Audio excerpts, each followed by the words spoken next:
والسلام على المبعوث رحمة للعالمين نبينا وحبيبنا وقدوتنا محمد بن عبد الله وعلى آله وصحبه ومن سار على نهجه واهتدى بهديه واستنى بسنته إلى يوم الدين. Amma ba'd. Muslimin dan muslimat, para pelajar sekalian, Assalamualaikum warahmatullahi wabarakatuh. Alhamdulillah, kita panjatkan syukuran pada Allah Azza wa Jalla kerana dengan limpah kurnia Allah Azza wa Jalla kita dapat meneruskan pengajian kita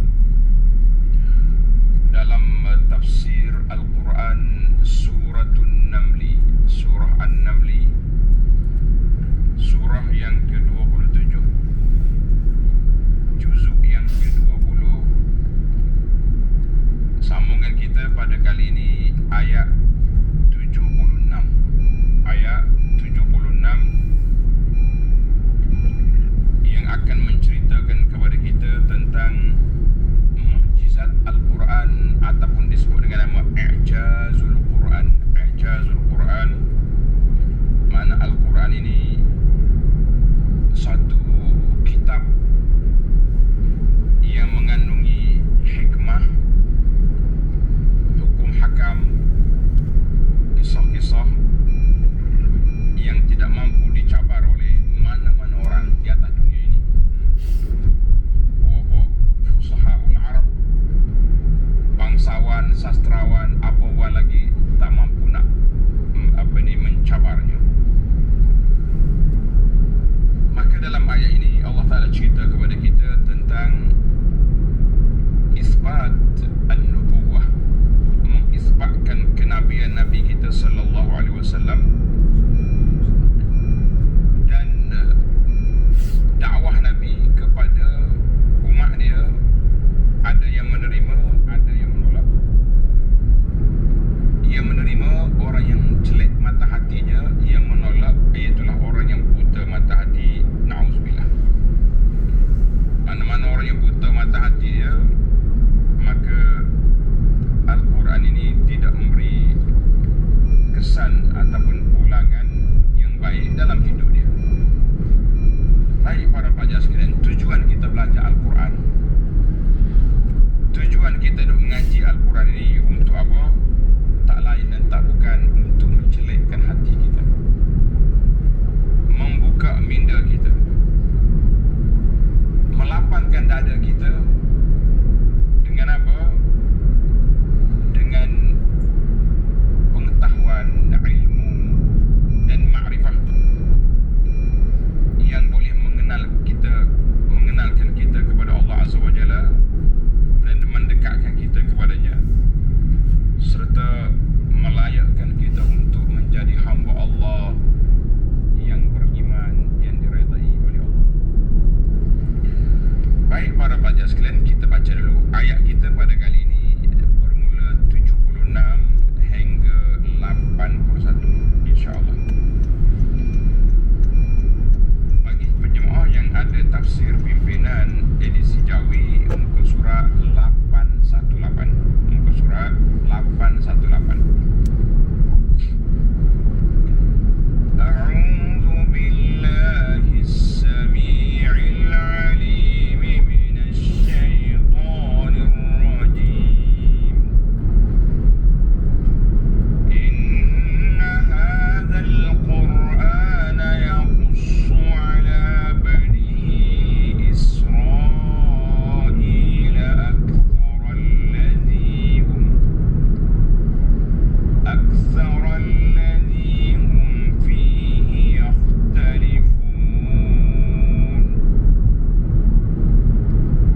al-mabda wal ma'ad.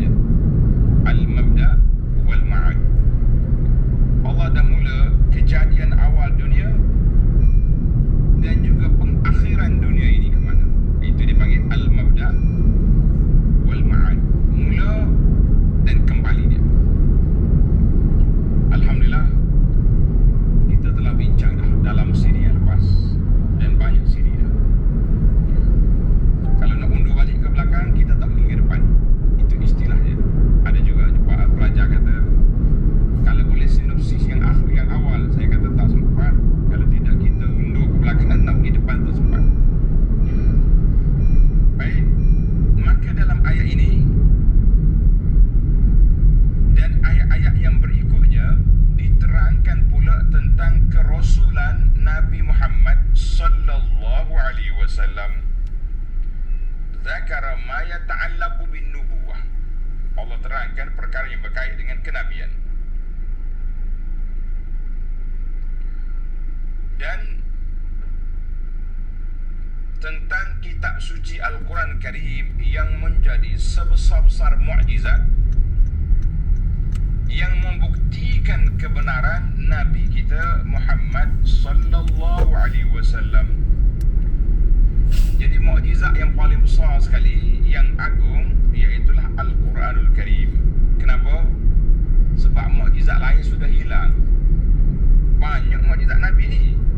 Makanan sedikit jadi banyak, air keluar dari jari dan macam-macam lagi. Tapi itu orang zaman tu yang boleh tengok. Umat dia yang kemudian zaman kita ni boleh dengar cerita, tapi yang kita boleh baca, yang kita boleh kaji, boleh selidik, iaitulah Al-Quranul Karim. Di antara isi kandungan Al-Quran yang menjadi mukjizat ini mengandungi antara lain keterangan-keterangan yang benar mengenai soal agama yang diperselisihkan oleh kaum Bani Israel. Jadi Quran menceritakan kepada kita apa-apa yang terkandung dalam kitab Taurat dan Injil disebut dalam Quran, isu-isu besar dia, isu utama dia yang menjadi perselisihan di antara puak-puak Bani Israel. Sama ada mereka dari golongan yang mendustakan Nabi Isa AS atau golongan yang mempertuhankannya. Dia ada dua ya Bani Israel ni, kan? Bani Israel ni ada dua. Satu pengikut Yahudi, dia kata macam-macam ke Nabi Isa. Pengikut Nasara, dia lambung Nabi Isa sampai mereka jadi ketuhanan. Itu maknanya orang panggil melampau. Nak pergi sini, terlajak. Nak pergi sana, terlajak. Kita pengikut Nabi SAW ini bersederhana dalam semua perkara. Kita kata Isa Abdullahi wa Rasuluhu. Nabi Isa itu hamba Allah Ta'ala dengan Rasulnya. Jadi tak payahlah kita duk kelahi siapa Nabi Isa, sebagaimana berkelahinya puak-puak Ahlul Kitab. Baik, dalam ayat yang lepas juga, tengok dalam ayat 75, Allah kata wa ma min ghaibatin fis sama'i wal ardi illa fi kitabim mubin. Dan tiada sesuatu perkara yang gaib di langit dan di bumi melainkan tertulis dalam kitab yang terang nyata. Suratul Namli ayat 75 yang kita baca semalam. Maka oleh kerana Al-Quran ini wahyu daripada Allah kepada Nabi sallallahu alaihi wasallam, semua yang terkandung dalam Quran yang dipanggil kitab Allah ataupun disebut dengan nama Al-Quranu Kalamullah, maka terkandung dalamnya asar ilmillah, iaitulah kita nampak kesan daripada ilmu Allah Ta'ala itu.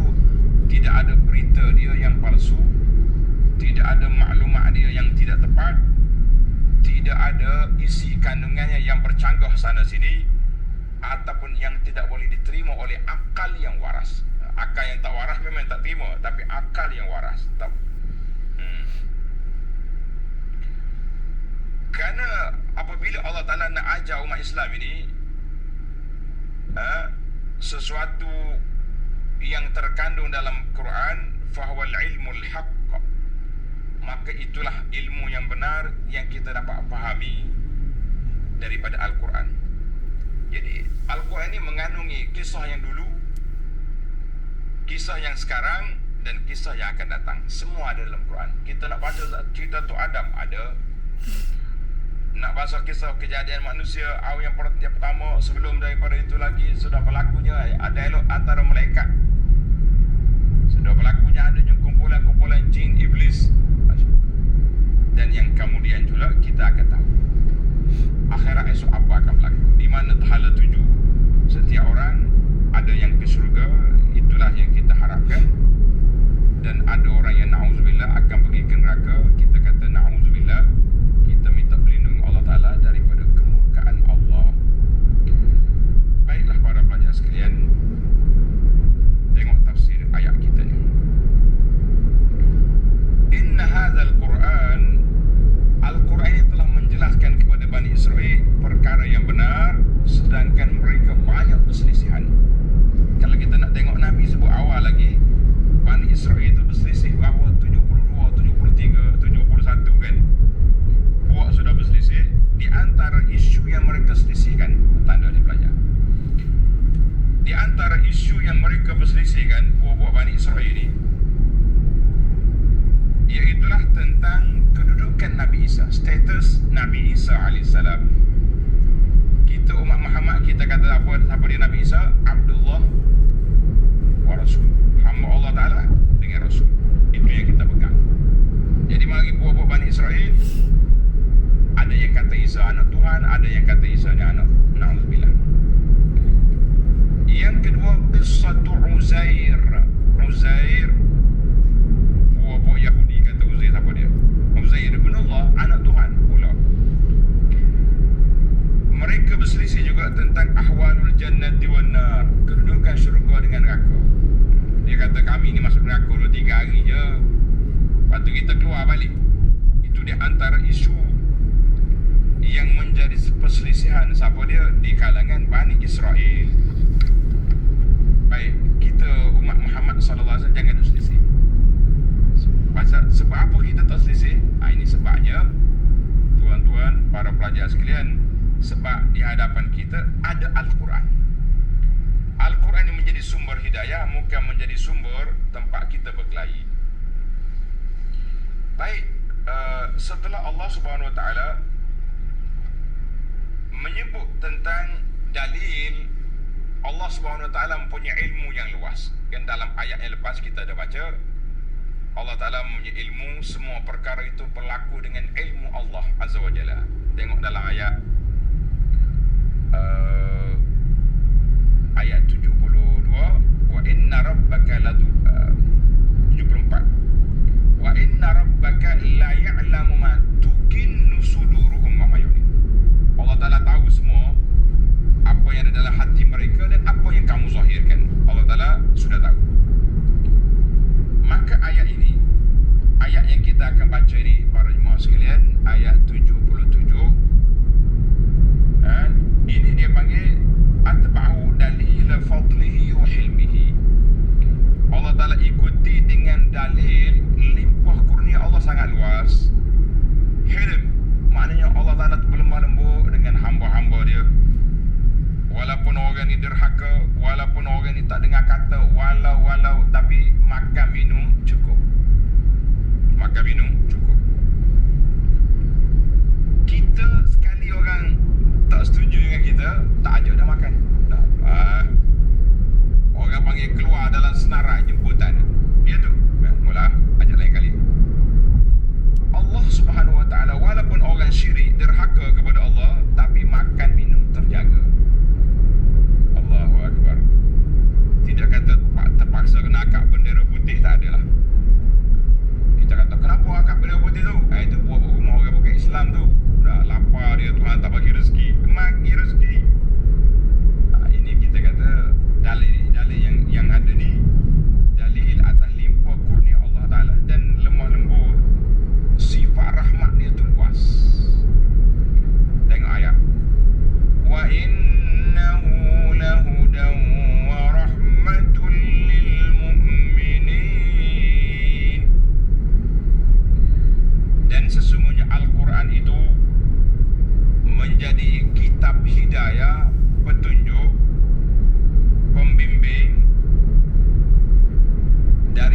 kesesatan untuk menyampaikan kita kepada Allah Azza wa Jalla. Siapa dia nak selamat, ikut Al-Quran, ikut apa yang telah disebut oleh Allah Azza wa Jalla kepada kita, maka orang itu akan selamat. Wa rahmatul lil mu'minin, dan menjadi rahmat bagi orang-orang yang beriman. Bagi orang yang beriman menjadi rahmat dalam beragama, dalam kehidupan dunia dan juga di akhirat nanti. Allahu Akbar, sangat besar rahmat Allah Ta'ala kepada orang yang beriman. Orang tak beriman nak dapat apa dia? Dia dapat kesenangan hidup atas dunia. Allah Ta'ala bagi awal lagi, oleh kerana kamu tak beriman, mu ambillah bahagianmu, nasibmu di dalam dunia. Kita pun jangan duduk dengkilah dengan orang bukan Islam. Sebab apa? Sebab ad-dunya jannatul kafir. Dunia ini syurga bagi orang kafir. Mana kalau dia tak dapat dunia atas dunia ni, apa lagi dia nak dapat? Bila lagi dia dapat? Allahu Akbar. Biarlah sementara, bagilah peluang kepada dia buat sementara.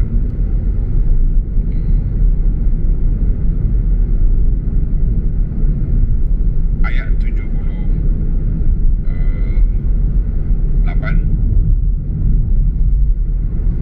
Inna rabbaka yaqdi bainahum bihukmih. Sesungguhnya Tuhanmu, wahai Muhammad sallallahu alaihi wasallam, sayahkum yaqdi bainahum, ay sayahkum yawmal qiyamati baina ibadihi al-mukhtalifin. Sesungguhnya Allah, Tuhan wahai Muhammad, akan memutuskan di antara mereka dengan hukumnya.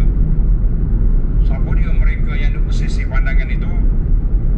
Ulama tafsir kata Banu Israel, yang duduk berselisih daripada awal sampai ke akhirnya.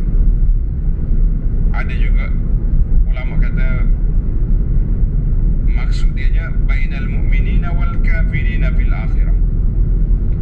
Allah akan selesaikan urusan perbalahan kita di dunia dulu dengan orang kafir. Di akhirat esok aku putuskan mukmin syurga, kafir neraka, na'udzubillah. Maka Allah Ta'ala akan putuskan itu di antara dua yang berkelahi. Maka diputus dengan hukumannya yang cukup adil, dengan qada dia, ketetapan Allah Ta'ala yang cukup saksama. Atas dunia dulu mungkin kita berselisih macam-macam. Sama-sama kita, Bani Israel satu kes, mukmin dengan kafir satu kes. Yang ni sama-sama kita orang Islam pun ada juga yang tersembunyi dalil ataupun maqasid, maka kita berkelahi lah sama kita, berkelahi sama kita. Ada orang yang isbatkan sifat Allah Ta'ala sebagaimana Allah Ta'ala isbatkan. Ada orang kata kita tak boleh, takut nanti Allah Ta'ala menyerupai makhluk. Ada orang yang faham tentang maqasidus syara'. Contohnya tujuan Allah Ta'ala turun penyakit kerana di sana ada ubat. Kita pun berubat ni kerana apa? Kerana ambil daripada maqasidus syara'. Nabi suruh berubat. Dan dia punya macam-macam lagi perselisihan. Mari pula orang lain pula kata tak payah berubat lah, itu semua agenda Yahudi belaka. Banyak cerita. Mana kita ni pun berikhtilaf tak habis-habis. Sama-sama kita pendakwah dengan cara pendakwahnya, orang lain dengan cara-cara dia masing-masing. Kita kata sabarlah. Apa yang kita faham daripada kitab Allah, apa yang kita faham daripada sunnah Nabi sallallahu alaihi wasallam, kita berpegang dengan dia. Jadi para pelajar sekalian, ayat ini menunjukkan puak-puak kafir telah mengejek, menolak Al-Quran, bahkan mengatakan Al-Quran itu tidak betul, dan juga perli kepada orang-orang yang beriman sendiri. Berkelahilah kita sana sini, maka Allah kata sabarlah. Kalau kamu tak boleh selesai di dunia, aku selesaikan di akhirat nanti. Yaqdi bainahum bihukmihi. Allah Ta'ala akan selesaikan isu kita di akhirat. Cuma kita bagi orang yang beriman ni, kita tak naklah sampai ke sana. Kita nak biar Allah Ta'ala selesaikan isu kita di atas dunia ini. Di akhirat nanti kita dah nak jumpa dengan Allah. Kita nak menerima balasan daripada Allah Azza wa Jalla. Kita nak menerima anugerah yang besar dari Allah. Bukan masa tu baru kita nak cari, oh sekarang ni benar, buat apa lagi? Nak cari kebenaran, cari atas dunia ini. Maka Allah Ta'ala sebut sifat dia, wa huwal azizul alim. Dan dialah sahaja yang maha berkuasa. Allah sahaja yang maha berkuasa, lagi amat mengetahui. Kenapa Allah Ta'ala sebut dua ayat ini, dua sifat ini, Al-Aziz, Al-Alim? Sebab bila kata nak bagi balasan, nak memutuskan hukuman, kita yang pengeluar hukum, apabila mempunyai kekuasaan baru orang dengar. Kalau kita tak ada kuasa, kita keluar hukum, orang ketawa je. Awak punya perintah, tak ada orang peduli.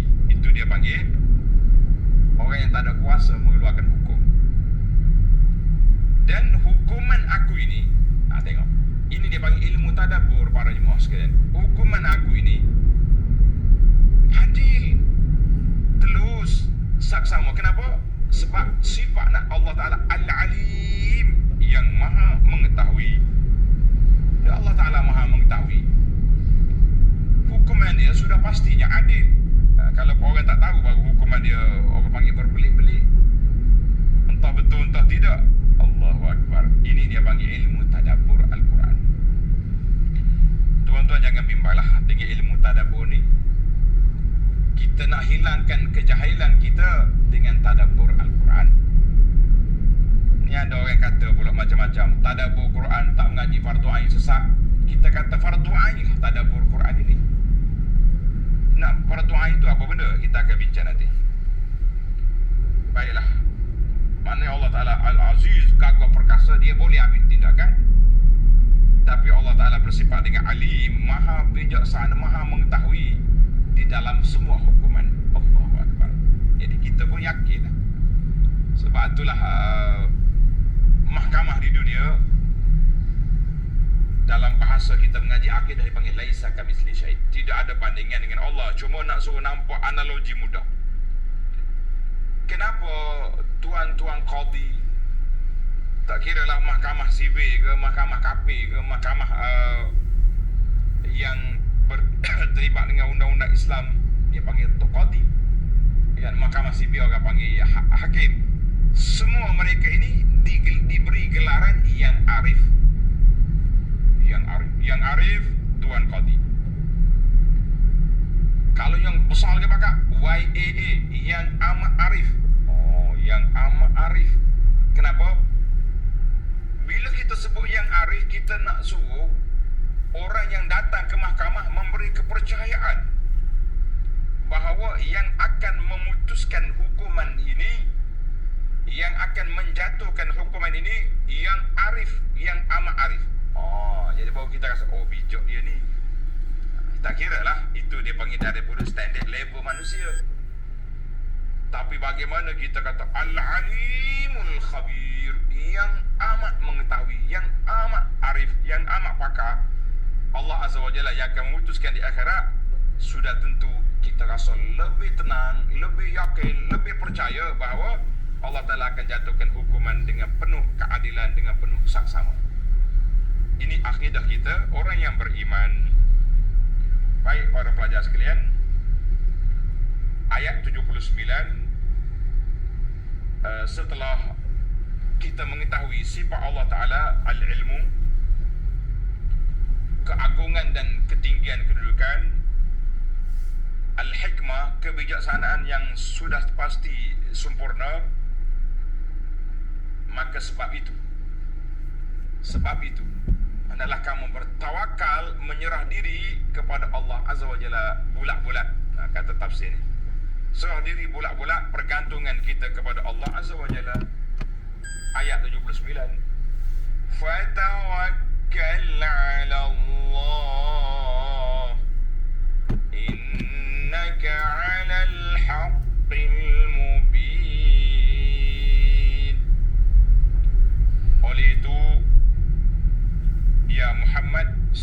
alaihi wasallam, fa'tamid ya Muhammad. Oleh itu berserahlah kepada Allah yang Esa, yang Maha Bijaksana, wahai Muhammad sallallahu alaihi wasallam, dan termasuklah umat-umat Muhammad, kita semua. Innaka 'alal haqqil mubin, sesungguhnya engkau berada di atas kebenaran yang jelas dan nyata. Mana kalau kita kata dalam bahasa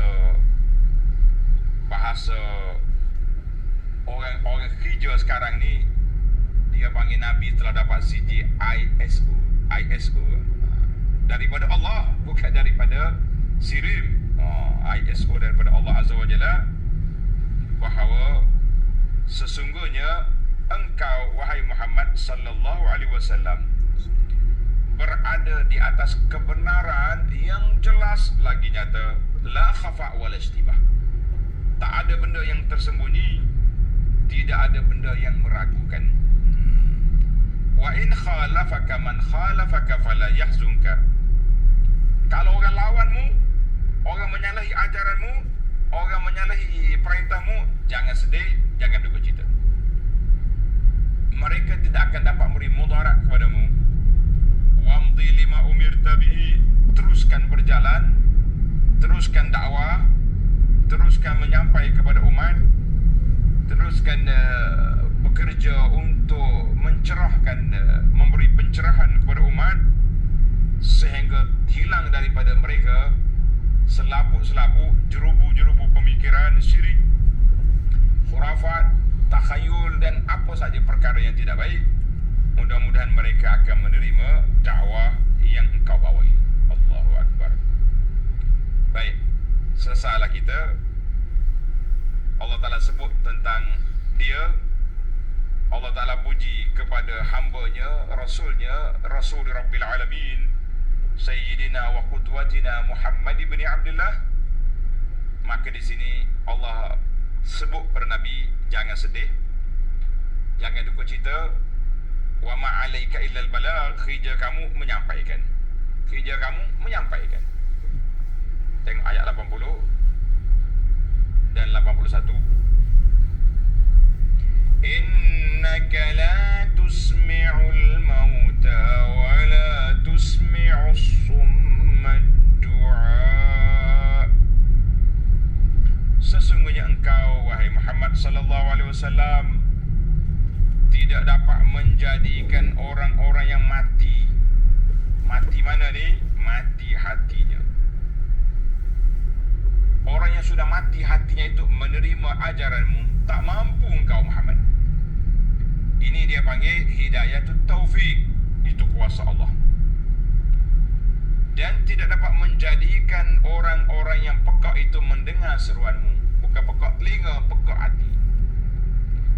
Apabila mereka berundur ke belakang disebabkan keingkarannya, maka di sini Allah Ta'ala bagi tahu kepada Nabi, bukan di bawah bidang kuasa Nabi untuk memberi hidayah kepada orang. Bidang kuasa Nabi hanya menyampaikan. Tengok nota 1286.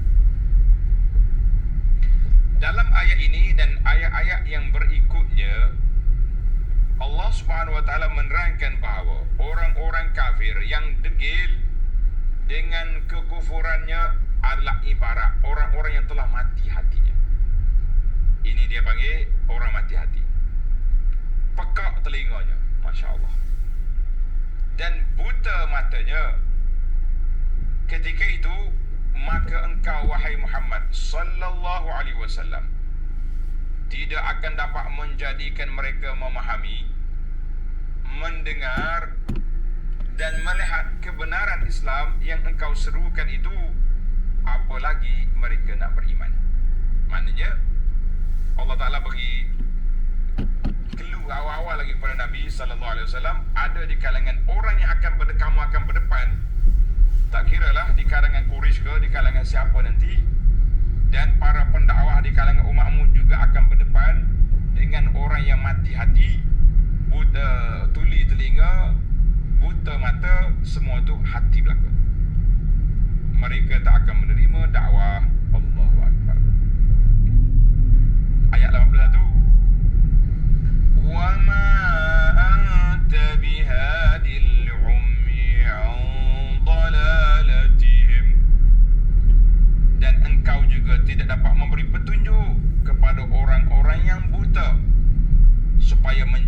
kesesatan mereka. Tak mampu. Buta mana ni? Para pelajar sudah tentu buta mata hati. Kita dah bincang tentang mata hati, mata telinga, apa ni, telinga, mata, pengaras tu, semua hati berlaku. Mu tak boleh nak tunjuk kepada orang yang buta jalan dia, sebab dia sudah sesat. Jadi para ulama mengatakan tasbihu abil mauta, Allah Ta'ala bandingkan orang yang tak dengar, tak mau buka telinga, tak mau buka mata ni dengan orang mati. Orang mati dengar tak? Kita duduk kat dia, pakcik, tak, ayah kita ke siapa mati, duduk kat mana anak kunci tu? Masya Allah, tak jawab dah. Sekali dia jawab, lompat lari kita. Siapa yang mau dengar? Tuan-tuan, mudah-mudahan kita masuk dalam kumpulan ini. In tusmi'u illa man yu'minu bi ayatina fahum muslimun. Melainkan kepada orang-orang yang sanggup beriman akan ayat-ayat keterangan kami. Hak ni mata jelek, telinga terbuka, tak ada lapang. Kerana mereka orang yang berserah diri dengan ikhlas. Mana orang yang beriman, ini sajalah orang yang akan mendapat faedah. Dapat faedah daripada mana? Daripada Al-Quran yang kau bawa ini.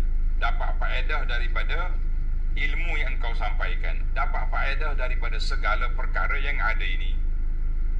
Baik para pelajar sekalian, ini yang dikatakan orang yang terbuka mata, terbuka telinga, terbuka hati. Bagaimana kita nak buka mata telinga kita? Iaitulah dengan kita tadabbur ayatul Rahman, ayat-ayat Allah Azza wa Jalla. Alhamdulillah, program tadabbur ataupun mengaji Al-Quran ini, mengaji tafsir Quran ini, termasuk dalam tuntutan yang telah Allah Ta'ala tuntut kepada kita. Sebab apa? Sebab Al-Quran itu diturunkan oleh Allah Azza wa Jalla untuk liyadabbaru ayatihi, supaya kita tadabbur, kita fikir, kita perhati, kita kaji, kita korek apa yang terkandung dalam ayat Allah Azza wa Jalla. Ni ada jemaah tanya, macam mana Ustaz? Ada di kalangan pelajar yang ikut kelas mengaji Quran, tak kira dengan di sini ke atau dengan ustaz lain, nak berhenti dah mengaji. Kenapa mau berhenti? Dia kata ada orang cakap, entah dalam video mari mana pelik, dia kata orang yang belajar tadabbur Quran, duk mengaji tafsir Quran, boleh sesat sebab tak mengaji fardu ain. Kita kata Masya Allah, celupa yang mudah. Mengaji Quran berpandukan kepada tafsir ulama-ulama yang muktabar, yang ustaz yang baca pula alhamdulillah adalah sedikit maklumat ilmu. Boleh kita kata mengaji Quran sesat. Habis nak mengaji apa tak sesat? Quran inilah kitab hidayah. Kita tahu ada orang yang tafsir Quran sendiri, dia panggil fassara al-Quran bi ra'yihi. Nah, dia ambil Quran dia tafsir sendiri. Itu yang sesat, betul. Macam dia ambil ayat perkahwinan, fankihu ma taba lakum minan nisa'i masna wa sulas wa ruba'. Kahwinlah dengan orang perempuan yang kamu suka tu masna, 2, wa sulas 3, wa ruba' 4. Dia campur semua, 2, 3, 5 campur 4, 9. Dia kahwin 9. Itu yang bawa ajaran sesat. Ataupun yang tafsir Quran dengan otak dia, tidak tafsir Quran mengikut apa yang ditafsir oleh Nabi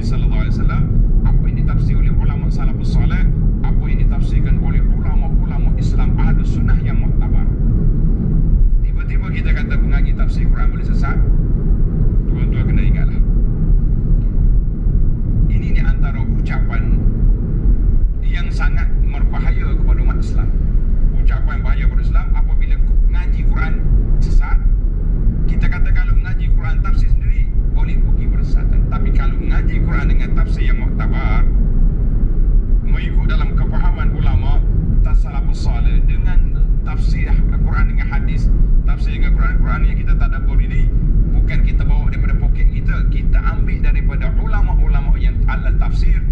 Kita kata inilah yang akan mencerahkan minda kita, melapangkan dada kita, membuka celik mata, buka telinga. Sebab kita, tuan-tuan yang sudah mengikuti kelas tafsir kita, contohlah ni, tengoklah tafsir orang lain pun samalah. Okay.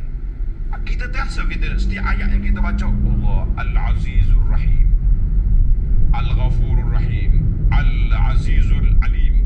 Dalam ayat kita baca tadi, ini semua ayat ini wa huwal Azizul Alim. Ini ilmu tadabbur yang boleh meningkatkan kepahaman kita kepada Allah, boleh menaikkan darjat keimanan. Sebab setiap ayat, setiap patah ayat tu kita baca satu dan kita memahami. Jadi alhamdulillah, jalan yang kita ambil ini jalan yang baik, jalan yang murni.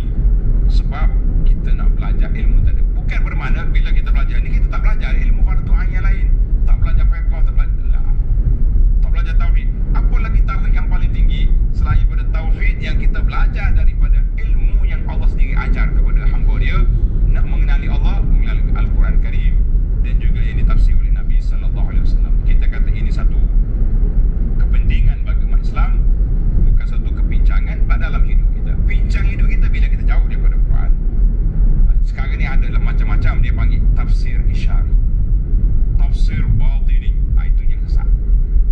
Tapi tafsir mengikut Ahlussunnah, inilah kita nak keluar daripada kesesatan, bukan menjadi kesesatan. Jangan mudah-mudah orang yang ngaji tafsir sesat. Kita kata Masya Allah, itu tafsir ahli-ahli batiniyah, ahli-ahli yang duk tafsir Quran dengan ilmu dia sendiri. Pokok batini, saya tengok buku dia, ada sebuah buku diterbit oleh Dewan Bahasa dan Pustaka. Saya tak bawa contoh. Tajuk dia Ajaran Batiniyah, Ajaran Sesat, yang ditulis oleh Syekh Allahyarham Abdul Fattah Harun rahimahullah ta'ala, baru je meninggal dia. Menarik kitab. Dia dedahkan satu ajaran, nama dia ilmu tajalli, tafsir Quran. Dia ambil ayat Quran di tafsir ba dengan huruf ba lagi tu, bismillah tu. Cuba tuan-tuan tulis, saya nak sebut malu ni kan. Kita belajar kan sifat Nabi haya, lebih malu daripada anak gadis di rumah.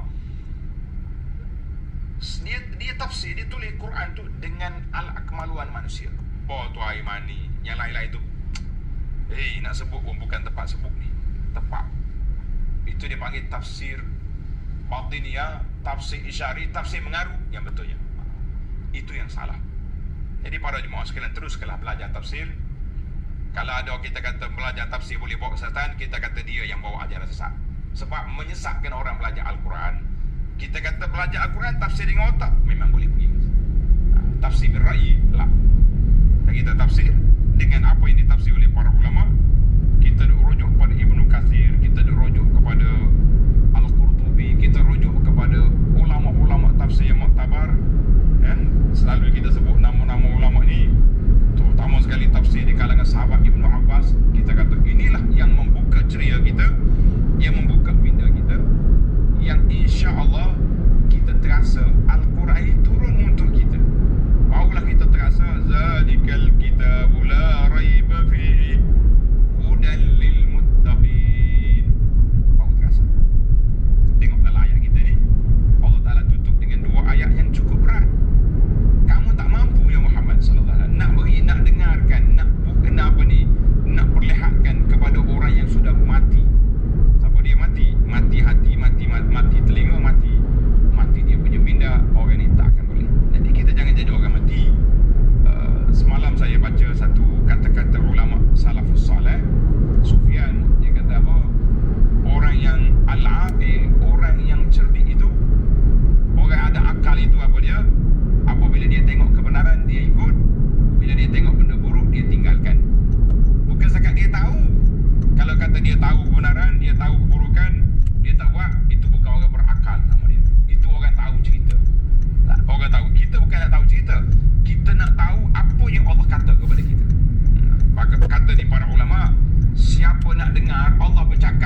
sekalian. Baik, kita berhenti setakat tu. Ayat 82 kita sambung dalam siri akan datang. Sebagai penutup, macam biasa, kita ambil beberapa faedah. Ada dari sudut pendidikan, dari sudut ilmiah. Yang pertama, Allah Ta'ala sebut aktsaral ladzi hum fihi yakhtalifun. Ayat kita baca tu, puak-puak Bani Israel inilah orang yang banyak berselisih pandangan tentang Nabi dia, tentang kitab dia, tentang apa saja berselisih. Maka dalam ayat ini Allah Subhanahu Wa Taala sebut, cerita kepada kita, puak-puak Bani Israel banyak berselisih. Jadi kamu, hei orang mukmin, jangan berselisih banyak. Baik, macam mana kita tak mau berselisih? Macam mana?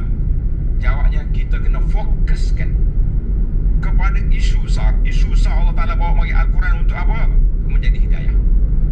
Maka kita mencari petunjuk Al-Quran. Jangan pula kita cari Quran itu jadi ke Quran ni kita motivasi, kita nak orang panggil nak cari kekayaan, siapa nak kaya ini, siapa sakit ni baca sini. Akhir kali yang terlupanya hidayah, yang adanya jadi kita mujarabah, kita ubat-ubatan. Jadi kita kena letak situ. Maknanya Al-Quran mengajar pada kita jangan banyak berselisih. Selisih banyak tu apa? Kan? Bila kita banyak sangat berselisih dalam perkara-perkara tentu, misalnya tengok kita ni kadang-kadang benda farah, benda cabang kecil, tapi bila masuk dalam grup baloh jadi besar. Sampai mereka terpaksa kena leh grup lah, terpaksa kena berkelahi sama kita, terpaksa kena bermasam muka kerana benda kecil-kecil. Jadi balahnya puak Bani Israel menghabiskan masa, kita jangan duk layan benda-benda yang tak ada faedah. Macam contohnya orang masuk satu kes, kita layanlah sekali dua, nampak tak dengar kata juga, qalu salama, tinggalkan dia. Buat apa? Menghabiskan masa. Banyak lagi masa yang kita boleh gunakan untuk benda yang berfaedah. Baik, isu yang kedua, fatawakkal 'ala Allah innaka 'alal haqqil mubin. Hendaklah kamu tawakal kepada Allah kalau engkau di atas jalan yang benar. Maka dikata di para ulama, apabila Allah Ta'ala beri anugerah pada Nabi jalan yang benar, bermakna Nabilah orang yang berhak akan mendapat pertolongan Allah. Jadi kita ini, kita nak dapat pertolongan Allah, kita kena duduk atas jalan yang benar. Jalan yang benar mana? Jalan yang dibawa oleh Nabi Sallallahu Alaihi Wasallam dan juga para sahabat. Yang ketiga, fatawakkal 'ala Allah. Jadi seorang hamba Allah Ta'ala tu, bila dia duduk di atas jalan yang benar, dia nak menegakkan kebenaran, kita perlu kepada bersandar kepada sudut yang paling kuat. Mana kalau kita nak buat rumah, foundation, asas tu kena kuat. Asas kitanya apa dia? Tawakal kepada Allah. Kita bergantung diri kita kepada Allah Azza wa Jalla. Kalau bergantung dengan makhluk, makhluk akan tinggal kita. Bergantung dengan Allah, Allah jaga kita. Alhamdulillah. Yang keempat,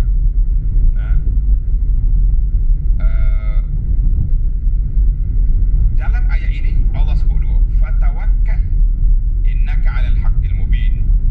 Kata di para ulama, dalil kita tak boleh ambil sebelah, kita kena ambil dua-dua.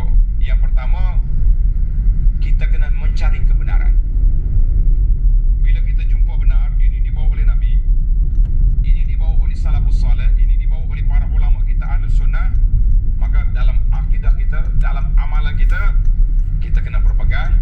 Dan ketika itulah kita tawakal kepada Allah. Mana dua komponen tak lepas. Aku tawakal ni, habis betul ke ajaran yang bawa ni? Tawakal kepada Allah Ta'ala lah. Perbetulkan dulu pegangan, kita tawakal kepada Allah. Dua-dua kena mantap.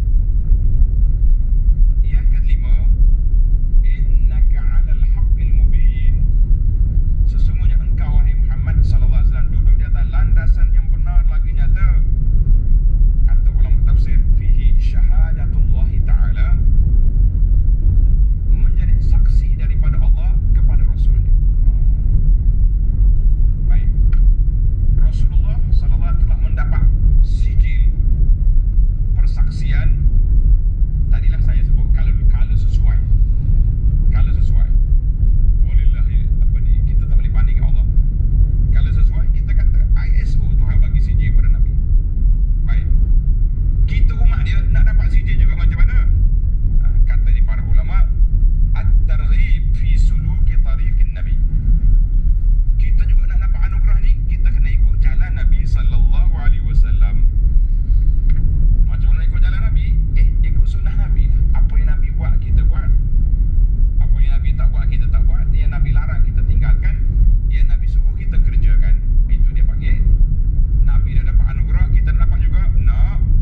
dia nak.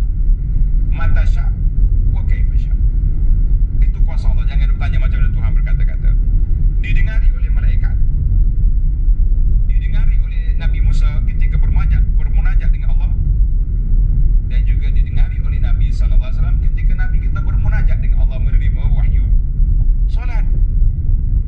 Allah Ta'ala bagi, maka malaikat yang dengar, malaikat bawa turun kepada Rasul-Rasul alaihimussalatu wassalam. Yang ketujuh, inna hadzal Quran yaqussu ala Bani Israel. Jadi kata di ulama, hayajuz kita fokuskan kepada satu kumpulan. Contoh di ayat ini Allah Ta'ala sebut Quran ini menceritakan kepada kamu tentang keburukan Bani Israel yang sangat banyak perselisihan. Dan ada kalanya kita jangan fokus, jangan pukul umum. Setiap tajuk kita fokus pada satu benda. Hari ni kita nak bongkar ajaran sesat batiniyah, solat pakai niat, lawan tu je. Hari ni kita nak bongkar ajaran sesat yang duk main benda-benda yang karu. Fokus. Kalau kita campur semua, tak terfokus. Ini dia panggil ilmu. Tengok, Allah Ta'ala sebut yaqussu ala Bani Israel, kesesatan Bani Israel. Sedangkan banyak lagi Bani lain sebelum Bani Israel, atau selepas dia. Yang ke-8, wa innahu lahudan wa rahmatul lil mu'minin. Setelah kita belajar kumpulan sesat, kumpulan menyeleweng, kumpulan terpaisung daripada ajaran Allah, ada satu kumpulan yang selamat, nama dia Al-Mu'minun. Jadi siapa dia nak beriman, siapa dia nak selamat, jadilah orang beriman kepada Allah Azza wa Jalla. Orang ni orang selamat. Allahu Akbar. Yang ke-9, wa innahu lahudan wa rahmatul mu'minin. Quran ini menjadi petunjuk dan rahmat bagi orang beriman. Di sini kata di para ulama, annahu kullama kan insan aqwa imanan, orang yang paling kuat iman, orang yang paling kuat berpegang dengan Quran. Orang yang paling kuat iman, orang yang paling mantap kepahamannya kepada Quran. Ini kita nak mantap kepahaman Quran macam mana? Nak belajar tafsir Quran tak boleh, dituduh jadi sesat. Kita kata Masya Allah, Tabarakallah. Jadi ayat Quran ini kebetulan dengan orang yang saya baca cerita ngaji Quran tadabbur ni sesat, kita kata Allah jawab, Nabi jawab. Siapa dia nak selamat, ikut Quran. Jangan ikut hawa nafsu, jangan ikut orang tu orang ni yang duk tafsir Quran macam-macam. Kita kata inilah jalan selamat kita, jalan yang baik. Yang terakhir, innaka 'alal haqqil mubin. Allah Ta'ala bagi fadilatun Nabi SAW, maka Allah Ta'ala bagi peringatan Nabi duduk atas jalan yang jelas, jalan yang benar, terang nyata. Ini dipanggil syahadatun wa tazkiyatun, sijil, dan juga Allah Ta'ala bagi tazkiyah, akuan Nabi kita benar. Dalam hadis Nabi sebut kata, taraktukum alal bayda ala mahajjatil bayda layluha kanahariha. Aku tinggal kamu umat dia ni di atas landasan yang putih bersih, malamnya seperti siang. La yazighu anha illa halik. Tidak ada siapa yang lari daripadanya kecuali dia akan binasa. Allahu Akbar. La yazighu anha illa halik. Orang yang lari daripada landasan ini, maka dia akan binasa. Jadi kalau kita nak selamat, tuan-tuan jangan tinggal sunnah Nabi, jangan tinggal mengaji Al-Quran. Dalam hadis Nabi sebut apa? Taraktukum alal bayda. Ada kata riwayat kata alal bayda, ada riwayat kata alal wadihah. Aku tinggal kepada kamu di atas landasan yang putih, yang jelas nyata, lailuha kanahariha, malam seperti siang. Masya Allah. Jadi hadis ini panjang, diriwayat oleh sahabat Nabi Al-Irbad bin Sariyah. Kata di para ulama, ada yang mengatakan isnaduhu sahih, ada kata isnaduhu hasan, akhrajahu Ibnu Majah wa Ahmad dan lain-lain. Kita kata alhamdulillah, jalan Nabi sangat jelas.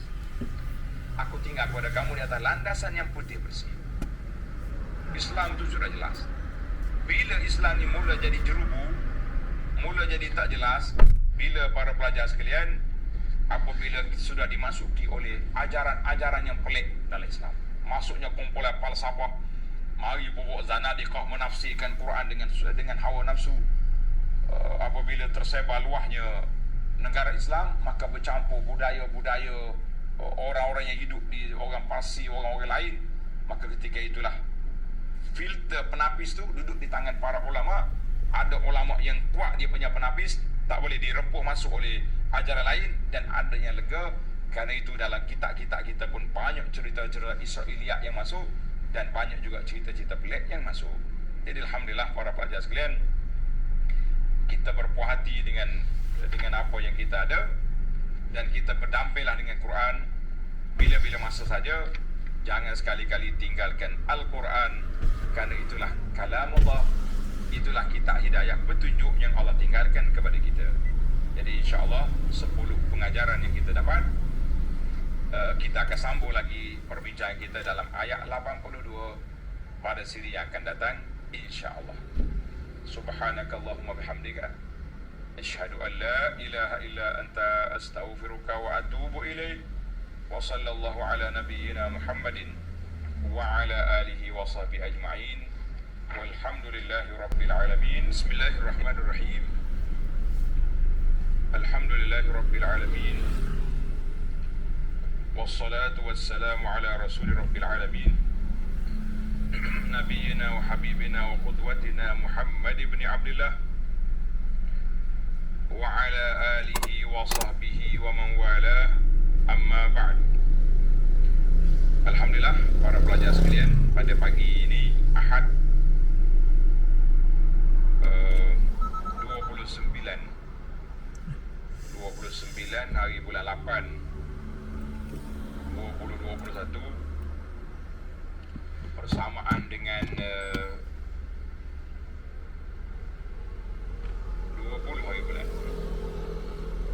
hari bulan Muharram 1443, kita masuk kepada sesi soal jawab ataupun tanya jawab siri yang ke-28. Masya Allah, 28 dah kita. Saya pun tak pastilah para pelajar ingat ke tidak dia punya siri-siri yang lepas. Kalau tak ingat, kena tengoklah dalam rakaman kita tu kan, insya-Allah. Baik para pelajar sekalian, kita pergi kepada soalan yang pertama. Soalan yang pertama, tengok. Apakah maksud ilmu fardu ain, fardu kifayah? Sehingga ada orang kata kita kena belajar ilmu fardu ain, jangan belajar ilmu tadabbur Quran ini. Sebab orang awam ni kena belajar ilmu fardu ain saja. Baiklah para pelajar sekalian muslimin dan muslimat, ilmu tu terbagi dua. Satu dia panggil ilmu fardu ain, satu lagi dia panggil ilmu fardu kifayah. Fardu ain, fardu kifayah kan? Al-Imam An-Nawawi rahimahullah ta'ala, dia sebut dalam kitab dia Al-Majmu', fardu ain, fardul ain. Fardu ain ni apa dia tuan-tuan? Ana bimbang sekarang ni, zaman kita ni orang salah faham kepada fardu ain. Sebab bila tanya ilmu fardu ain, ilmu apa tu? Dia kata ilmu fardu ain ni ilmu budak-budak. Sebab mak ke ayah ke sibuk petang-petang, anak-anak nak pinjam handphone. Sebab apa? Ada kelas fardu ain zaman PKP. Waktu zaman tak PKP dulu, ilmu fardu ain ni kita sibuk petang-petang. Mana tu? Hantar anak fardu ain sekolah. Jadi seolah-olah ilmu fardu ain ni macam ilmu budak-budak. La ya Syekh. Ilmu fardu ain ni ilmu, dengar ni, Imam Nawawi kata apa? Fardul ain huwa ilmu yang wajib dipelajari oleh mukallaf. Seorang yang mukallaf, seorang yang akalnya baik, yang sudah cerdik, ma la yata'addal wajib, perkara perkara yang dia tak boleh menunaikan benda wajib, benda fardu, kecuali dia kena belajar. Barulah dia terbagi ilmu fardu ain. Fardu ain ni iaitu ilmu yang setiap orang wajib belajar. Tulis mula. Ilmu fardu ain maknanya ilmu yang setiap orang wajib belajar. Itu dia panggil ilmu fardu ain. Kita kena kenal Allah. Macam mana nak kenal Allah? Kita kena belajar sifat Allah Ta'ala, nama-nama Allah. Nak kenal Rasul, kita kena kenal nama Nabi, sifat Nabi, jawatan Nabi, tugas Nabi. Kita nak solat, kita wajib kena belajar ilmu tentang wudu, mengenali perkara yang bersih, perkara najis, belajar rukun solat. Bila kita ada duit, kita kena belajar tentang zakat. Mari Ramadan, kita kena belajar tentang puasa. Itu kata Imam Nawawi, maknanya ilmu fardu ain ni ilmu setiap orang kena belajar. Satu lagi ilmu dia panggil ilmu fardu kifayah. Ilmu fardu kifayah ni ilmu yang kalau sebahagian belajar, yang lain gugur. Itu dia panggil ilmu fardu kifayah. Contohnya, kita kena belajar tentang solat. Solat ni cukup dah kita belajar untuk kita nak amal. Kita tahu solat ni kena ada wudu, kena ngadap kiblat, kena pakaian tutup aurat, rukuk solatnya takbir, niat, qiyam, baca Fatihah. Habis kita nak faham tentang khilaf ulama yang besar-besar tu. Itu panggil ilmu fardu kifayah. Kalau dalam qaryah kita ni sudah ada dah. Kita ada pejabat agama, tuan qadi ada. Kita ada pejabat mufti negeri ada. Kita ada ustaz kita pendakwah yang mengaji. Dia panggil gugurlah ilmu fardu kifayah. Sebab fardu kifayah ni kalau dalam satu kampung, satu daerah ada seorang yang pandai, lepas. Ada masyarakat, ada masalah, kita rujuk kepada dia. Fardu ain, mana setiap orang kena buat. Solat wajib, setiap orang kena buat. Fardu kifayah, contohnya ada orang mati. Siapa dia nak urus mayat ni? Orang kata, Pak Imam urus. Pak Imam urus. Mandikan mayat kabar. Cukup lah tu. Solat. Itu dipanggil fardu kifayah. Siapa dia buat, sebahagian yang buat. Mana orang lain gugurlah dosa dia. Baik. Dalam ilmu fardu ain, kita kena belajar mengenali Allah Azza wa Jalla. Nak kenal Allah, cara yang paling tinggi darjat nak kenal Allah iaitulah dengan kita belajar kitab Allah.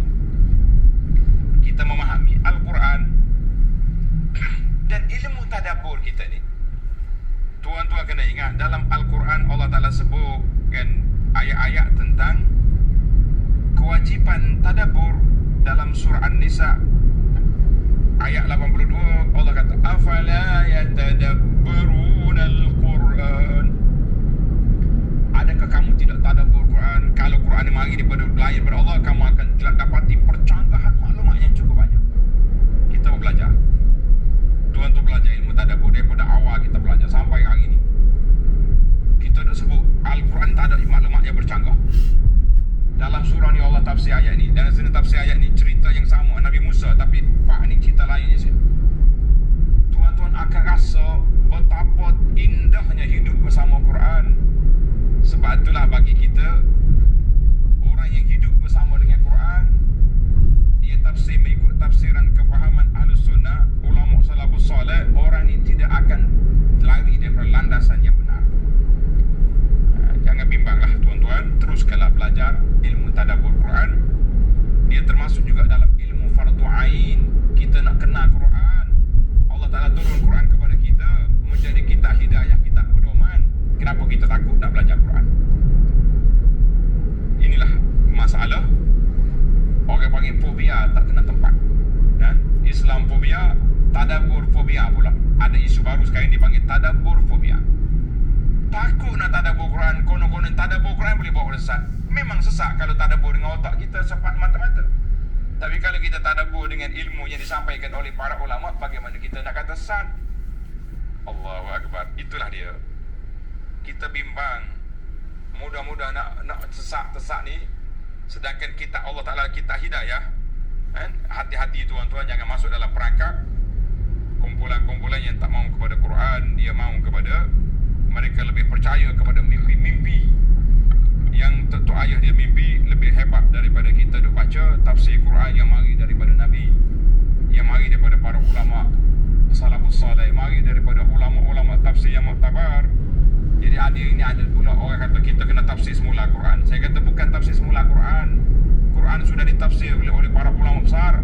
Cuma kita hanya tugas kita memasukkan elemen-elemen contoh-contoh yang ada di zaman kita yang tak ada pada zaman Ibnu Katsir. Itu je kerja kita hari ini. Baiklah para pelajar sekalian, jelaslah kepada kita mengaji ilmu tadabbur Quran ini satu amalan yang sangat mulia. Dia tidak akan menyeleweng kita oleh guru itu menyeleweng. Duk tafsir secara batini, secara batiniah dipanggil.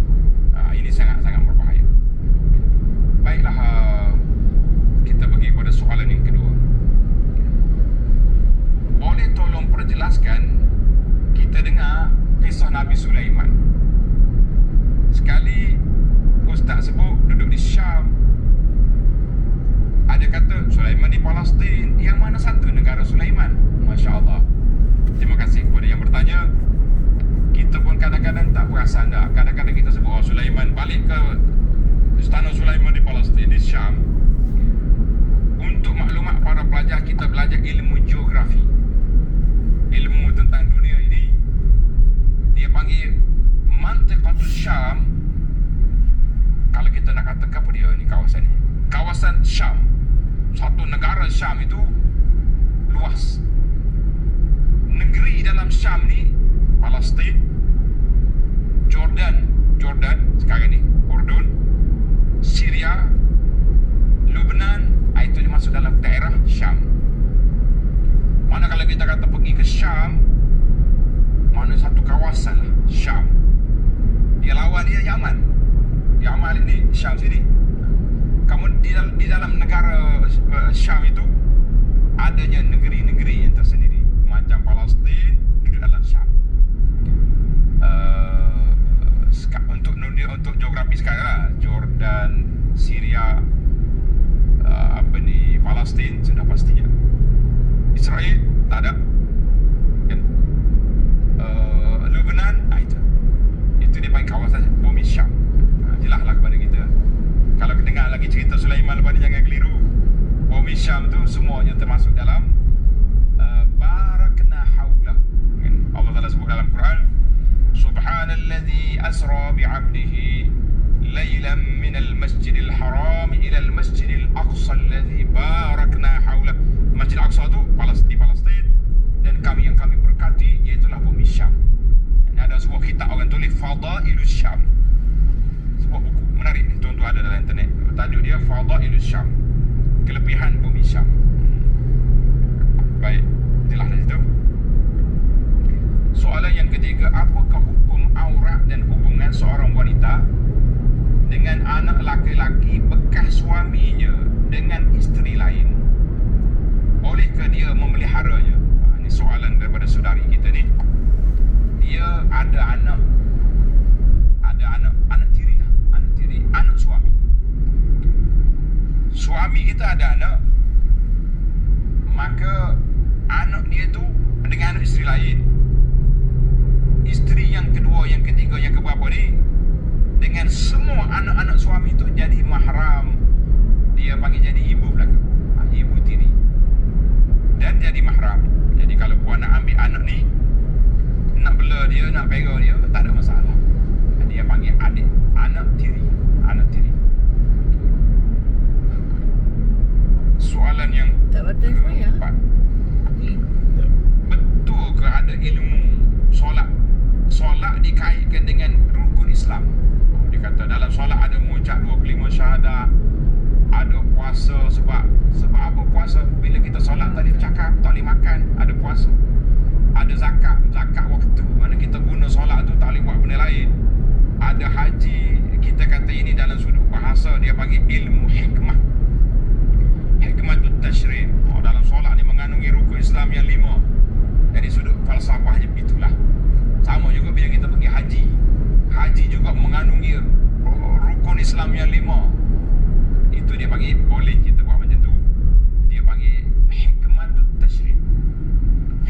satu-satu ibadat itu mengandungi.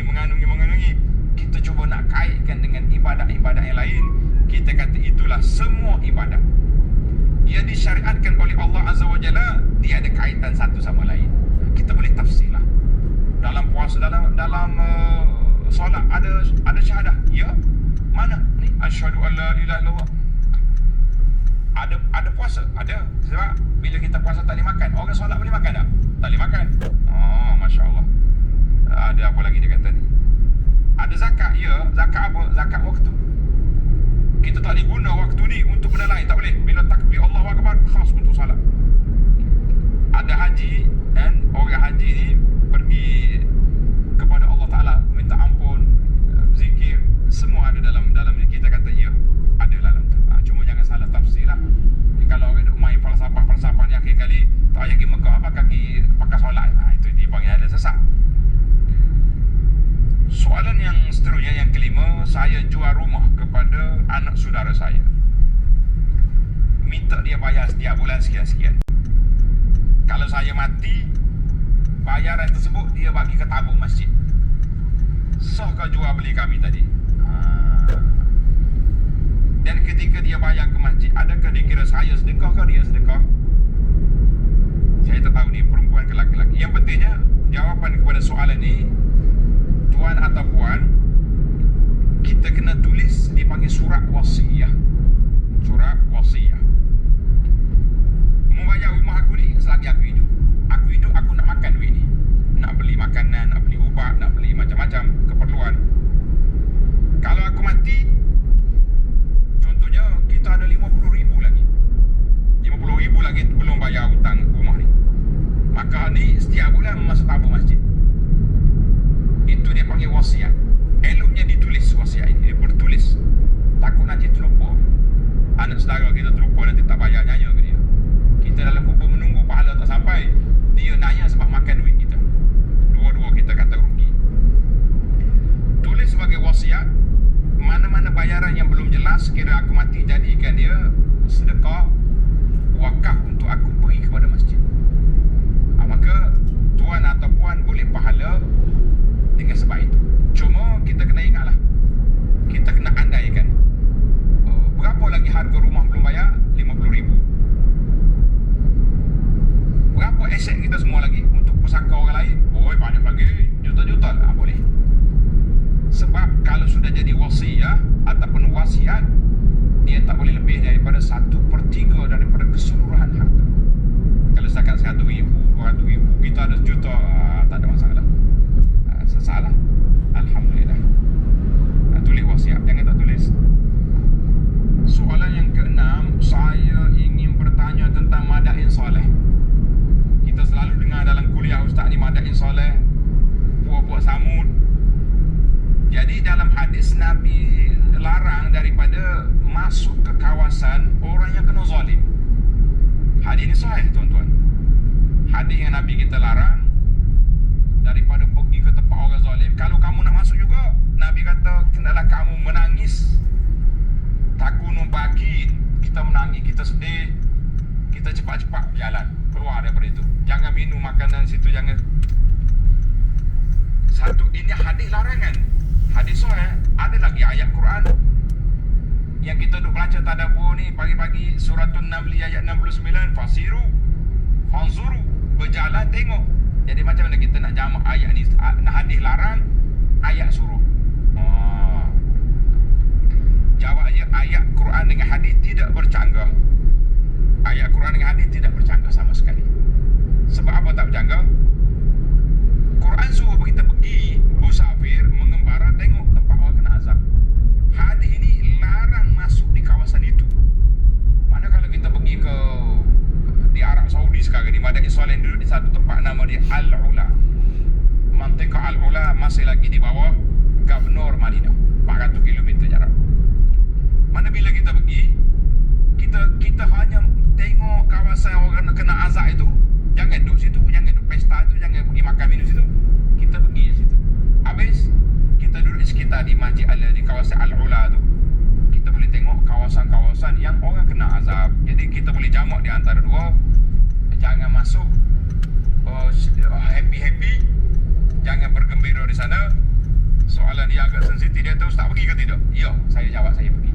Kalau saya tak jawab pergi, mungkin tuan-tuan jumpa dalam video, jumpa dalam Facebook gambar kita, dia tahu tak jawab, tak telus jawapan. Saya kata saya pergi dan saya cerita kepada para jemaah, kawan-kawan yang pergi, kita kata tempat ini bukan tempat pelancongan. Ini bukan tempat kita pergi happy-happy suka-suka. Kita datang sini semata-mata nak ambil ibrah pengajaran. Boleh kita pergi. Nabi suruh menangis, semua kita tak sempat menangis. Dan seruan saya kepada travel agent, ni travel agent kuat ni. Pakej kami Madinah ke Madain Saleh. Orang pakai nak pergi.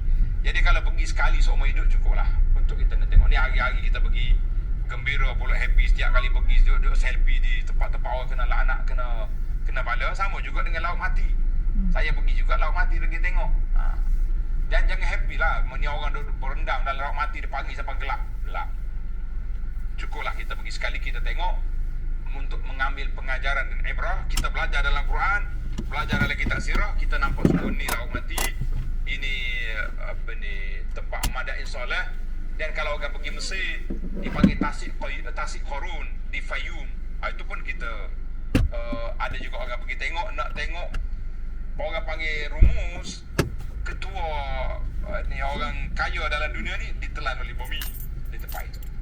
Kita pergi dengan iktibar, dengan mengambil pengajaran. Tapi saya tidak syorkan travel agent buat paket-paket besar-besar pergi ke Madain Saleh, takut dia orang ni tak sampai dia punya maklumat, asyik duk happy kat sana. Jangan.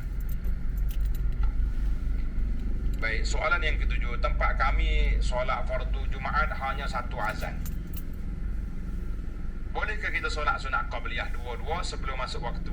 La. Solat qabliyah ni nak maknanya bila masuk waktu baru kita solat. Sebab itulah para ulama berbeza pandangan tentang solat qabliyah hari Jumaat. Ada ke tak ada? Ada kata tak ada solat qabliyah hari Jumaat. Sebab apa? Sebab azannya sekali. Zaman Nabi dulu sekali je azan. Tiba mari zaman kita, zaman Sayyidina Osman sampai zaman kita ini, ada masjid yang azan 2 kali. Selepas azan pertama nak tunggu azan yang kedua, sempat lagi kita solat sunat 2 rakaat, 4 rakaat, projek mega kita. Maka di situlah dalam kitab fiqh kita, dalam mazhab Syafi'i mengatakan al-Jum'atu kaz-zuhri. Solat Jumaat itu macam zuhur juga. Mana kalau ada peluang kita solat. Habis rugi ya saya hari Jumaat tak boleh pahala projek mega. Kita kata boleh selepas solat Jumaat awak qada lah solat Jumaat, solat qabliyah tu. Qada 2 rakaat. Jadi 4 rakaat lah kita solat lepas Jumaat kan. 2 rakaat untuk ba'diyah. 2 untuk qabliyah. Alhamdulillah kita jamak di antara pandangan-pandangan yang ada. Yang ke-8, adakah amalan menyedekahkan surah Ikhlas pada hari kematian seorang 1000?